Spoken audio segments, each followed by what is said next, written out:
Before we start, here's a quick guide from Lord Garbelius. Please drop down in the description, give him your support, jump on his Patreon, check him out. Really good stuff. Thank you, Lord Garbelius.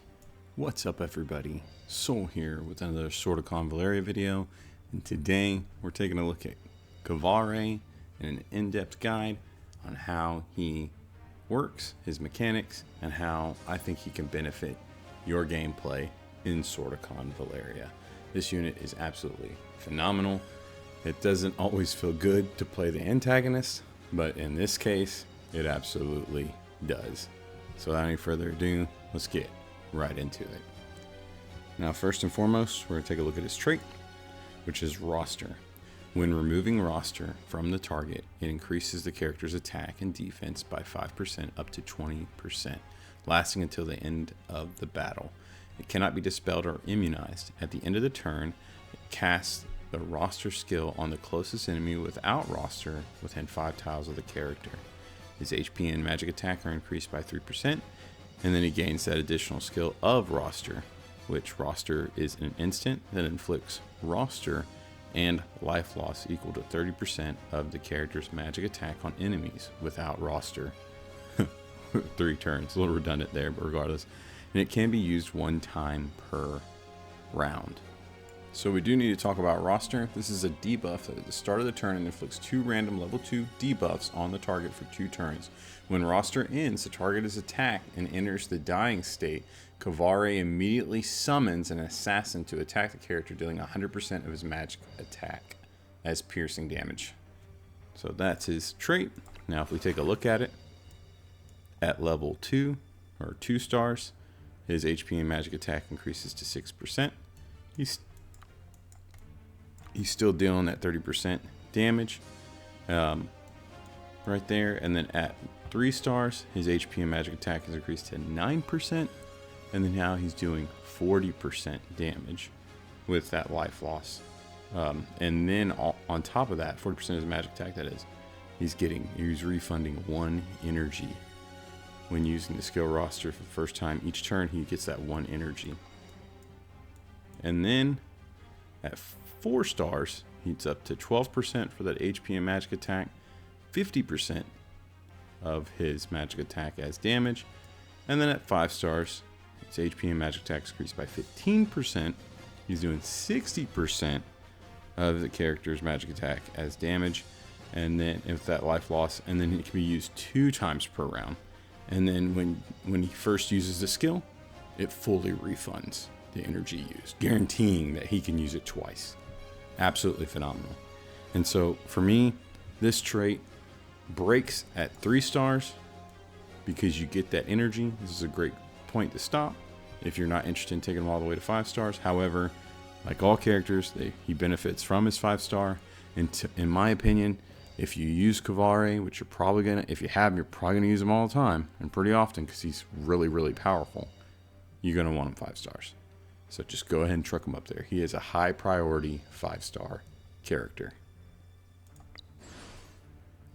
With that said, let's take a look at the ranks. Now, we'll tell you up front and right away, this guy utilizes Castalia. You want 2 Castalia, at least on him. And if you really like him, it wouldn't hurt to go further. But in my opinion, at rank 1, you have 2 options, as always. On the left, you have Will of Victory. This is a support instant that grants potential burst to the target for 2 turns. After casting, the skill switches to Flaming Winds, and then type Kvare's Collection. Now there is a lot here, so brace yourself for what's coming next. Now, the beautiful thing about this skill, like I said, there's a lot here, is that you have so much that it can do. Now, you're granting that potential burst initially right there, which is attack and defense up, and then of course that immunity to no attribute debuffs. And then the Flaming Winds, you're doing 60% fire AoE damage, and it does create fire tiles to all enemies. That's why it says fire, sorry if I'm over explaining. And a cross-shaped range of 1 tile around the target, and inflicts 2 stacks of ignition for 2 turns. After casting, the skill switches to Fortune of All. And then right here, it has a breakdown of all the other skills, and it says Will of Victory Instant grants potential burst to the target, which is what you start with, and then you get to use the Flaming Winds the next, which is that fire AoE. Fortune for All is an instant that recovers all energy of the target. That's really nice. Just absolutely full recover all energy. Chill of Ocean deals 100% ice AoE damage to enemies within range and inflicts frostbite. And so that ice is really big because it's creating those ice tiles and more terrain difficulties and control and zoning, and yeah, a lot of utility there. Then that triggers Golden Power next. And so the next turn he can use Golden Power as instant and recovers all HP of the target. So just no matter what, full heal, boom. And of course, unless they've got that debuff that doesn't allow them to be healed. And then that'll allow him to use Wrath of Thunder, which is a single target attack, does 180% damage and dispels all buffs on the target before attacking, and immediately triggers roster and all damage over time effects on the target after attacking, which is very powerful. Now here's the drawback. Once you've used Will of Victory all the way through, you're not using it again. It is a one and done. You will not be able to do so anymore past that point. And so it's not going to be too often you're going to go through the whole wheel of abilities in a battle if you're using this. This does absolutely give him some utility, and so it's a great option to bring. However, I found that once I kind of figured out how I wanted to play Kvare, I didn't really want this. In fact, I can't think of too many times when this is my prerogative, is to have this. I enjoyed having Unforgettable Erosion much more, especially in those boss fights or fighting a few or one target. This is unbelievably good in my opinion. And so this is a passive, and at the end of the turn it locks onto one random enemy within 3 tiles of the character and inflicts 2 random level 1 debuffs and life loss equal to 40% of magic attack for 2 turns.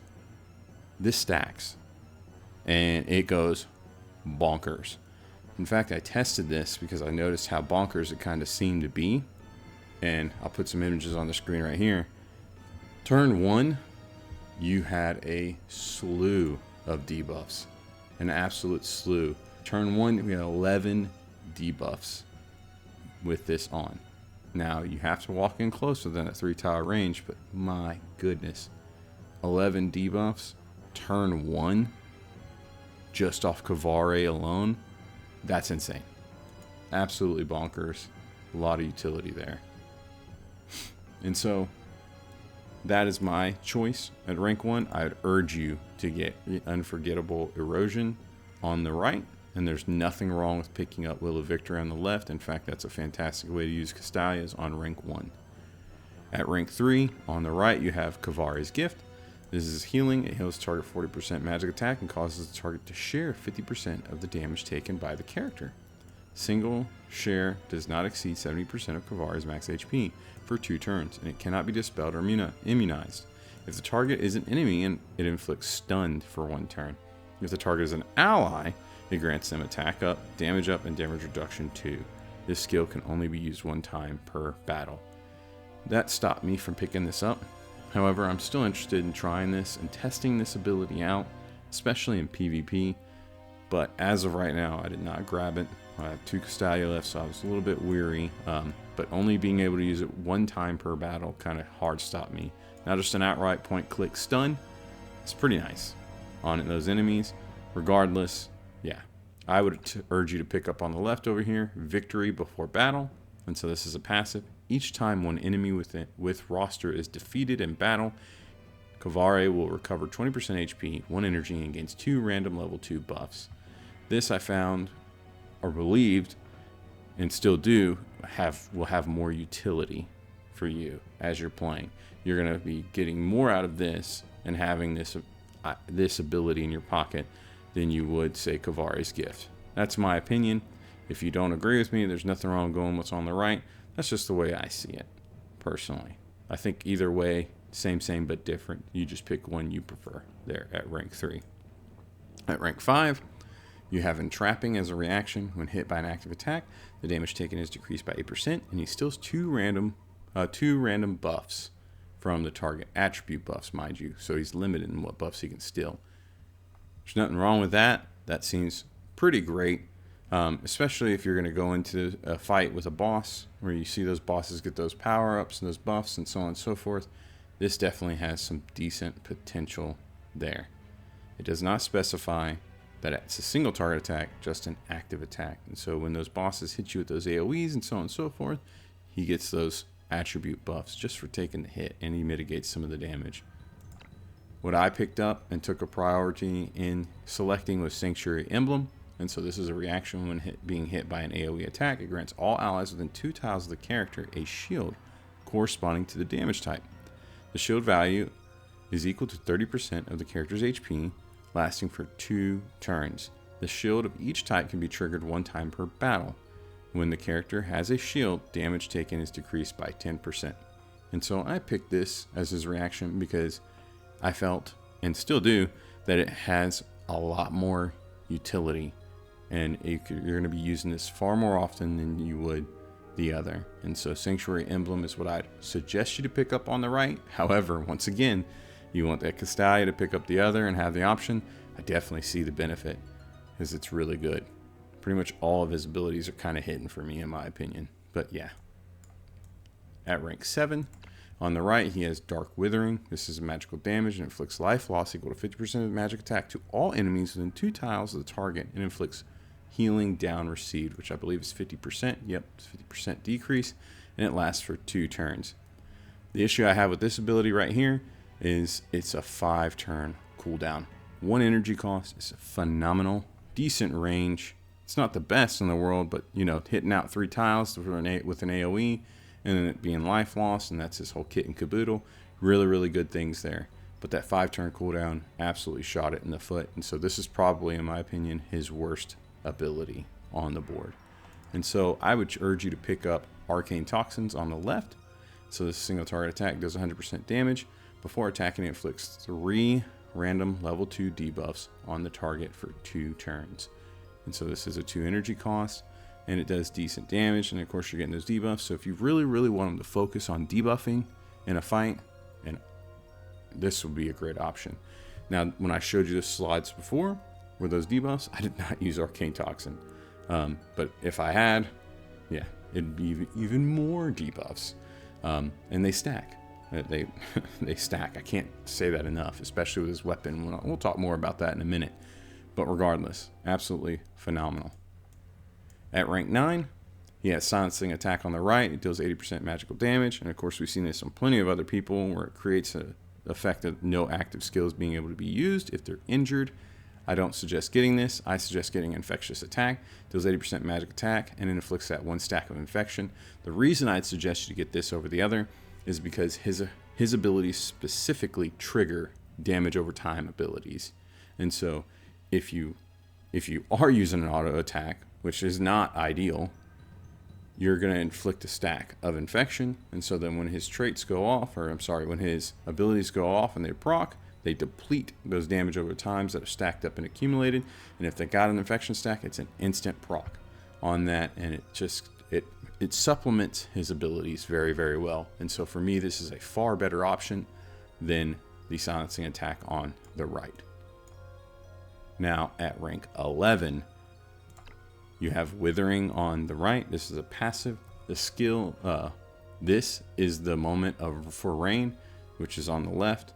No longer triggers and removes damage over time effects, but increases the damage by 100%. When actively dealing damage with a non-instant skill, it additionally inflicts 60% magic attack as life loss on the target for 1 turn.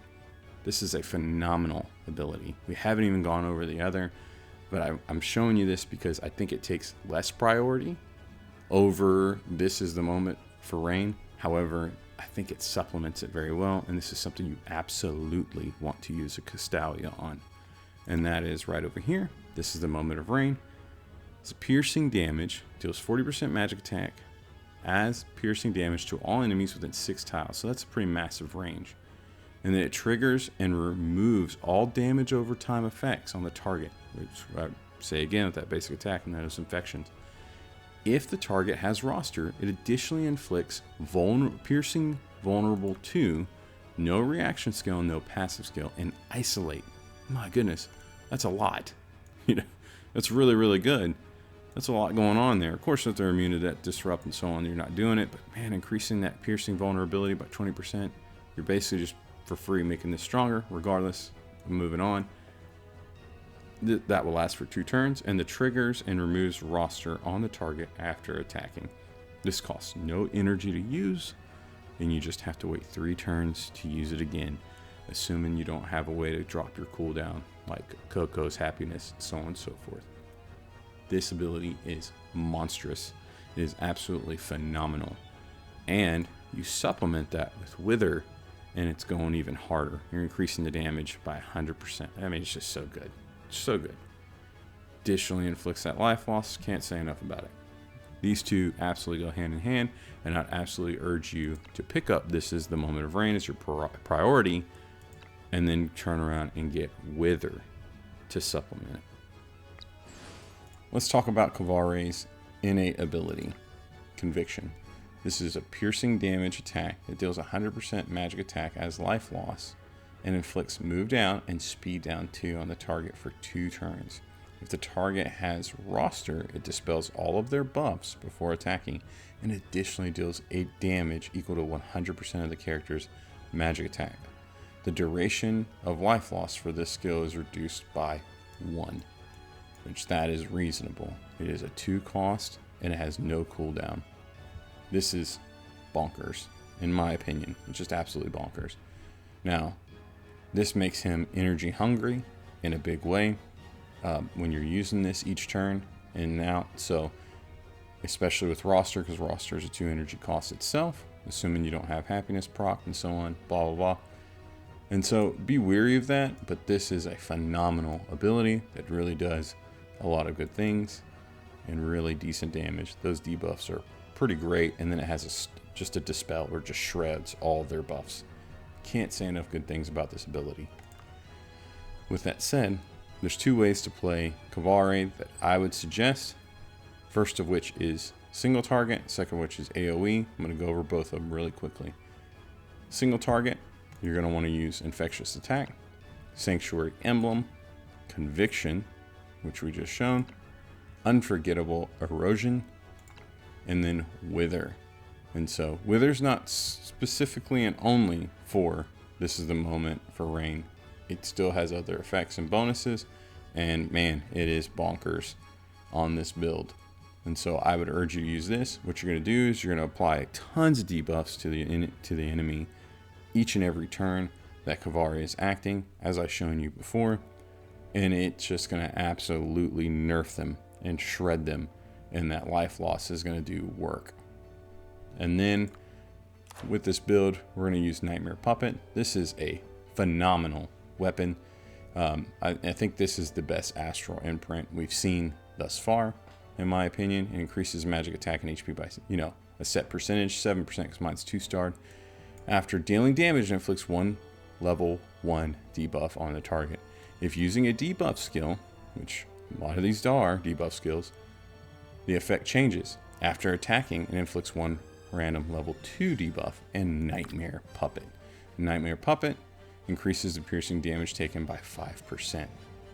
So that's absolutely phenomenal. You get this bad boy up to 5 stars, which, of course, if you can, and you're whaling, whatever your story may be, you saved up for it, I'd tell you to do it. This is one I'd pull on. I pulled on this and I did not regret it. I'd urge you to pull on it too. And so at Nightmare Puppet level 3, increases that piercing damage by 15%. That's bonkers, especially for Kvare or anyone else that's doing piercing damage. He's going to absolutely crush bosses with this, and your Agatas and so on are just going to come in and melt, shred, and tear right through him, getting bonus damage off of him. As his trinket, I'd suggest using Shield of Justice. Now this is a little steep and expensive because this is an astral imprint.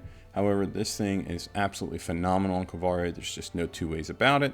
And then for that resonance, we want the sword and the pentacle, and that is because you're going to get that unharmed effect. It gives him a flat 12% to his attack and defense. And we want Kvare to be unharmed. He is going to get in and around there, but he's going to have that physical shield, and he's got an ability to proc shields, and you're for the most part going to want to keep him alive. And then on top of that, the sword is going to allow you to go for a 20% on magic attack, and the pinnacle is going to allow you to go for a 20% on HP, which both are active stats that Kvare wants. It supplements his kit really, really well. And then for that single target build, I would absolutely urge you to go for a redemption of judgment and try to prioritize, of course, that magic attack and then HP as a secondary. And if you have that extra effect, which you absolutely want, you're going to get that judgment proc, which is another debuff, and it makes them take even more damage. Just this build goes absolutely bonkers. Can't say it enough. But that's the single target build, my favorite way to play them so far. I would also urge you to try AoE build, which is right here. So this is the AoE build, and so in this build, we're gonna run we're gonna run Infectious Attack, Sanctuary Emblem, Conviction again. We're gonna pick up This is the Moment of Rain because this is his primary AoE ability, and then we're gonna supplement it with Wither yet again. And this is gonna absolutely go hard, do tons of damage. Now on this build, I'm gonna actually suggest you check away his Astral Imprint and go with Diffusing Prism.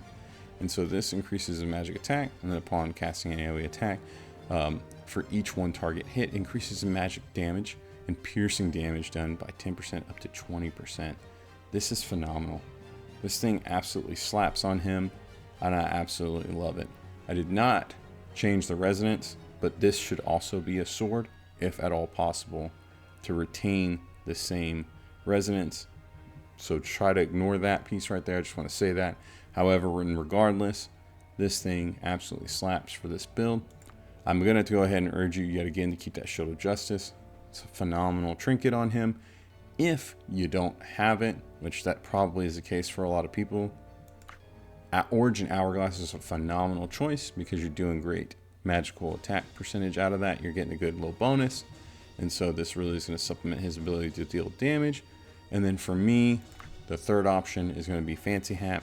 You don't want him to ever be disrupted. You want him to have some bulk in that magic defense. And so this is a phenomenal choice and a great option to put on him if you don't have the other two. And then in this build, we're actually going to change this. I messed up right here. I personally want on him for my AoE build, I actually want him to have Wheel of Fortune or Course of Fortune right here. And so your primary stats you want to focus on, in my opinion, are magic attack and then HP, and then you want that hidden effect where it has a bonus to that buff. And the reason you're going with this is because you're going to slap a little bit extra AoE and you're going to get some energy back, and it's going to help you keep rocking those rosters and sticking them out there. This is absolutely a great option. This Course of Fortune is also a great option for the single target build too. It's going to help you have more energy to keep utilizing those convictions and roster abilities, and you especially want it here, in my opinion, on this build for AoE. Of course, another great option is the Magician because you're going to do the extra damage, but I would also suggest the Devil. If you're fighting lots and lots of enemies and you want those procs and you want to get that attack up, this is a phenomenal option. However, unless you're fighting lots and lots of enemies or continuous waves, whatever the case may be, I don't really think this has as much benefit as, say, the others. And by the time you get the momentum built on the Devil, a lot of times those fights are over. Of course, we've seen that change in Tower of Adversity, so that would be an exception. This would be absolutely phenomenal in Tower of Adversity. With all of this said, let's take a look at Kvare in battle. So here we are. Fireside Challenge 3. I'm going to move up with Kvare and just right away. Can't say that, I don't know if I mentioned this. His speed is phenomenal. It's 272. So he's going to act really, really quickly. We just step up and we slap with an AoE and then we proc that roster. Coco comes up. She's getting the buff. She's going to stand behind Kvare to kind of give him some support. We're using SP Sophia. She's going to come over and use that co-attack, co-defense. The enemy starts to press. We don't mind. Walks right by Kvare and targets Coco because of the type advantage. Now we're using Sophia, OG Sophia that is. We're going to step forward, proc her effect, just erase one, get that agent out, and start dealing damage and get those HM marks out. And then we got Momo as our last slot. She steps up, great synergy. with Kvare. She comes up, gets that alert up, and slaps with her AoE, getting those infections to proc.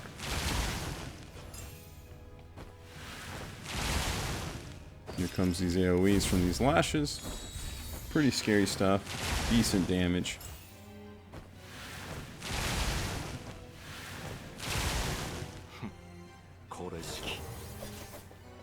Here comes Karis. Use that Divine Archer to kind of help distract and screen the enemy. Buy us a little bit of time.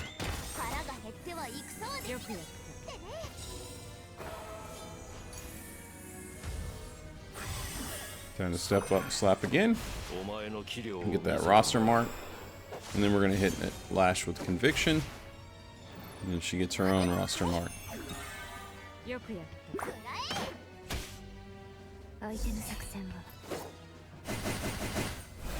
Here comes that group attack from SP Sophia. We're going to get rid of this guy behind us. Phenomenal stuff. Step up. Flying Blade Arm Guard. And set up the Blink. And Shreds 2. Really, really great stuff. Karis is stepping into Momo's range. Momo's going to start hitting her. She smacks everybody for some decent damage.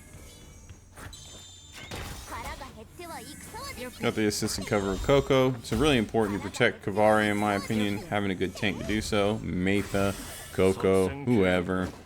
It's a great thing. Here comes his next AoE.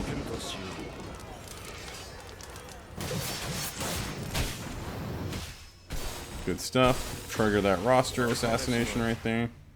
Get roster on Karis. Set assisted attack. Good heals from SP Sophia. Now, I used SP Sophia in this fight. Good damage right there, triggering that roster kill. But I would say replacing her with somebody with even more damage is not a bad idea. Somebody who really synergizes well with Kvare is Dandelion, because his aura depends on debuffs and Kvare gives them, and so he's just getting an outright free 20% damage buff with that aura, which is pretty bonkers. So Dandelion is really, really a great choice to go with Kvare, in my opinion. Here comes that group attack.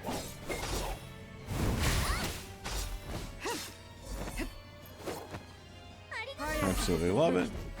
Step up, Flying Blade Arm Guard. Finish off that Lash. Get an HM Agent out to finish this fight and wrap things up. Thank you, roster. And there you have it. As I said at the beginning of the video, it's not always fun to play the antagonist, but in this case, it absolutely is. This guy is bonkers. The things he can do, the way he slaps enemies around, absolutely love it. It is a ton of fun and absolutely great. My favorite way to play him personally is that single target attack. Shred everything. Shred and dead is what I say. It is absolutely insane the amount of damage and debuffs Kvare is getting out. But he's got great versatility in that he can heal and he can give energy back. Mind you, it's a one and done, but it's still on his docket. And yeah, this guy is a monster. Just an absolute monster. And is the clearest evidence I've seen so far that the power creep in this game is here. It is real, and it's something to pay attention to. Because if we're going to keep getting characters like Kvare, there's only one way to go, and it's up. Because this guy is bonkers. I hope you enjoyed the video. If you made it this far, please make sure you drop me a like and a subscribe. It really helps me out. Let's give a huge shout out to the Patreon members and their support. It's them that allowed me to pull on Kvare to ensure that we got him to make this guide. So a huge thank you to my Patreon members. If you feel inclined to join Patreon, check out the link down below in the description. There's also a link to our Discord channel. We'd be happy to have you with us, where you can talk about all things Sword of Convaleria and then some. And yeah, thank you so much for watching. I hope you're enjoying the game and you're having a ton of fun, and that you've been lucky enough to get Kvare if you pursued him. If you didn't, there's nothing wrong with that. Don't get FOMO. Don't think you're missing out, because the game's still going to function. You're going to do well even without him. But if you did go for him, I wish you the best of luck, and I hope he's doing you well if you have him. Until next time, I'll catch you later. Bye.